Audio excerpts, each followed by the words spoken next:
Hello my creative critters, and welcome to Sketching with Sarah. I'm Sarah, and today I wanted to share what I was up to this weekend and talk about what inspired me to create today in Procreate. So I've recently re-downloaded Pokémon GO on my phone. If you aren't familiar, Pokémon GO is a mobile game app that you can download onto your phone that you can catch Pokemon in like a real world space. It's cool because it makes me want to walk around and go on more adventures on foot, because as you wander around, Pokemon pop up on the map for you to catch, and you can battle with them, and they can run around with you on the map. I just love it. And I get to take my dog with me on these walks, so she loves it too. This past Sunday, I took myself on a little date adventure to the city in downtown Chicago on my own, and I seriously loved every second of it. I loved being able to just go wherever I wanted and stop as much as I wanted to catch Pokemon. I love being in the city, and being able to just wander wherever was pretty cool because I wasn't with people to influence where I go or how long we stayed somewhere. This past Sunday was a community day in Pokémon GO, which is basically an event that spawns a lot of the same Pokemon everywhere, and there's an increased chance of finding shinies or rare versions of Pokemon since you come across so many of the same type. This month it was Starly, and I grinded thousands of Starly candies, and I caught 23 shinies, and basically I treated this trip as a major XP grind to level up. I took the train, and the event started like on my commute there, which was fine because my plan was to just start catching everything on the way to Maggie Daley Park, which is where the in-person Pokemon GO community day was at, and I decided to walk so I could hatch some eggs by walking also.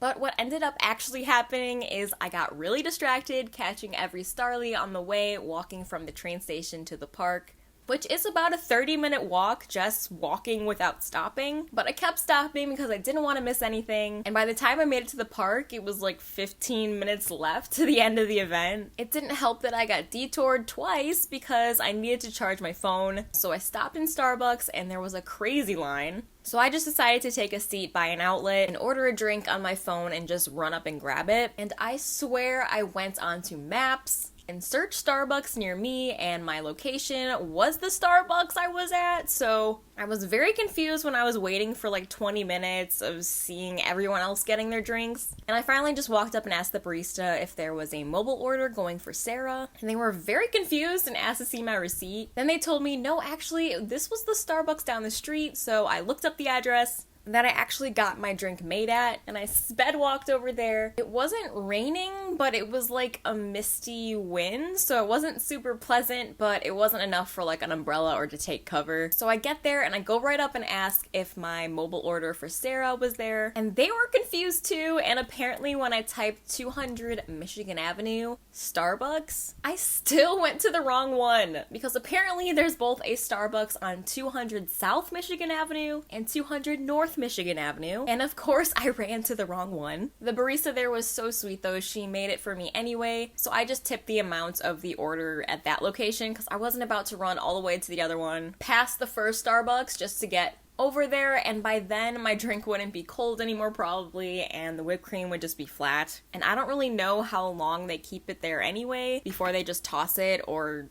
drink it.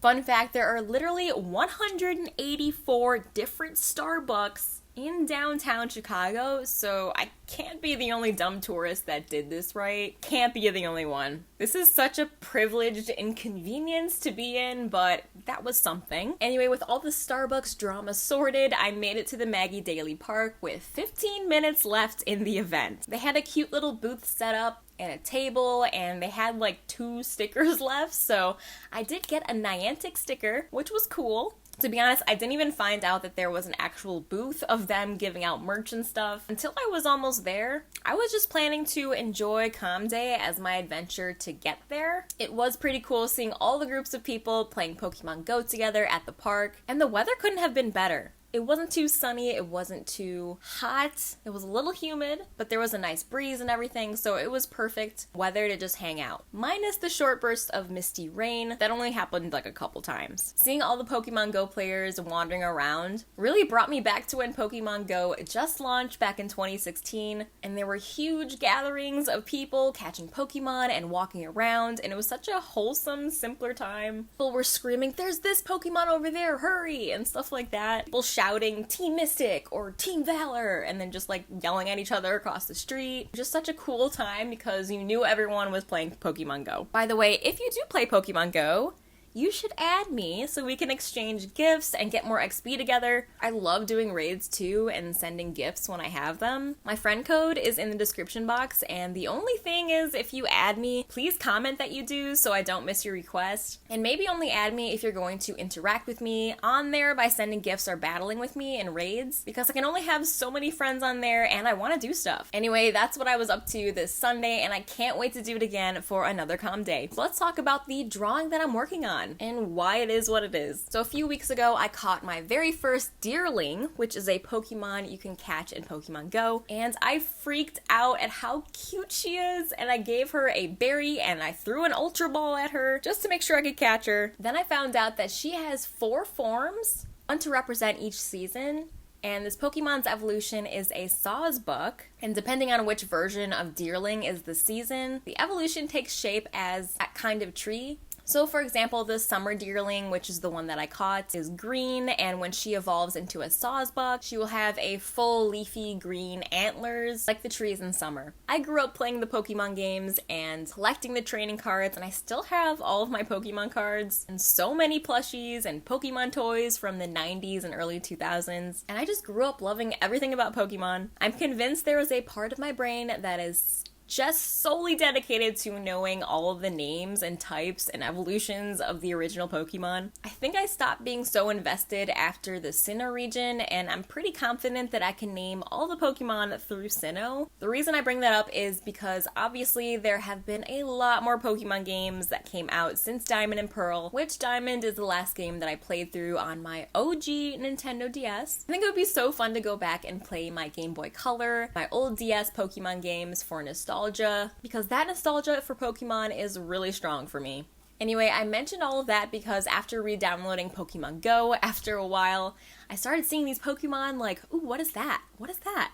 What is that? So when I discovered Deerling, I loved her. So the whole 4 seasons of Deer Pokemon concept I thought was really cool. And then I thought it would be so fun to create, instead of 4 seasons of like the trees, about 4 foods that represent each season to me. So I wanted to start off with summer since that's the season we're in right now. And the most summery food that I could think of is lemonade or watermelon. And I decided on watermelon because the way that Deerling has those spots on her back and how the yellow trim on the green pattern of her body reminded me of the white part of the watermelon wedge. So I thought it would be fun to play around with that. I still might make another lemonade Deerling, and if there's another food that comes to mind that you think of when you think of summer, let me know in the comments. I'd love to know. I take you guys' suggestions all the time to make new drawings, so don't be shy. So I started off by finding a cute reference photo from Pinterest of a baby fawn, and I thought this would be the perfect time to study an animal. So I decided to make a more realistic fawn Deerling and added the watermelon elements to that. So I started sketching really messy and loosely like I begin every drawing. I think I used the 6B pencil brush built into Procreate, and I like this one to sketch with because it has a nice shading effect when you tilt the Apple Pencil, kind of like a real pencil would. Once I was happy with the proportions enough, I started adding finer details and tweaking the face here and there,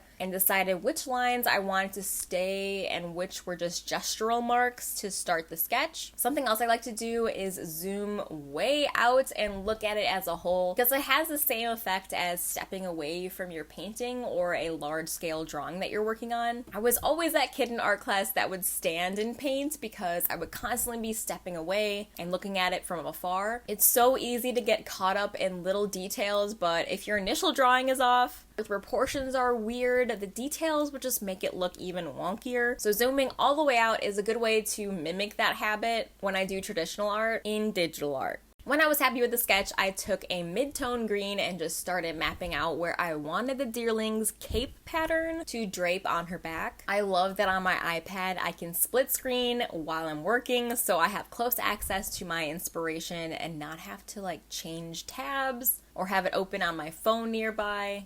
Also, if you want to see my references and draw along with me, I always have my Pinterest linked in my description with the rest of my socials, so you can.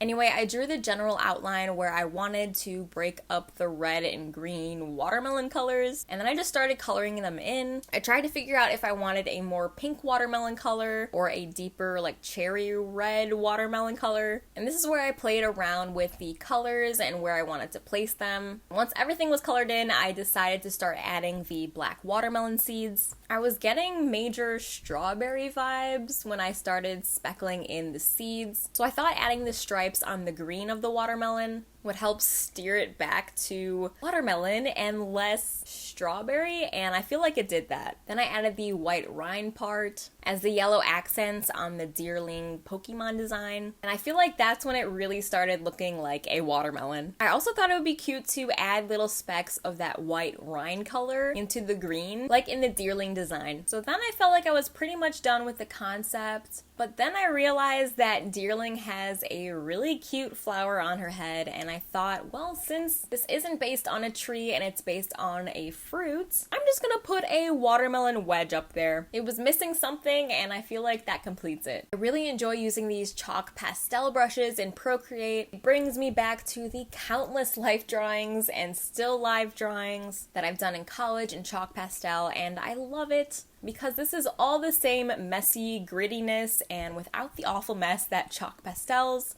create when you're working with them traditionally. Finally, I went through the whole drawing and just cleaned up here and there. I didn't want to have everything crispy clean, but I wanted to clean up the edges a little bit. Anyway, I hope you guys enjoyed my little story time about my adventure to the city for July's Pokémon GO Community Day, and I hope you do something fun this weekend. I want to help normalize taking yourself on a date and adventuring by yourself. Obviously, you want to take precautions and stay safe. But there was a time that I wanted to see a movie, but I just never would because I didn't have anyone to see it with. And of course, it's more fun to go to the movies with friends. But now I'm just like, hey, I'm free Tuesday night? Cool. Let me get all cute and cozy and get me some popcorn and peanut M&Ms and let me watch this movie with myself. So I guess this can be your little reminder to go out and do something fun for you this weekend. Whether it's treating yourself to a cup of ice cream or going to the park to enjoy the nice weather, I think it's important to take a step back and be selfish for a minute. I hope someday I won't have to work so many hours in a job and I can spend more time creating content and art and earning money that way, but for now it is what it is. I struggle to find time to do anything with my job now that it's full-time,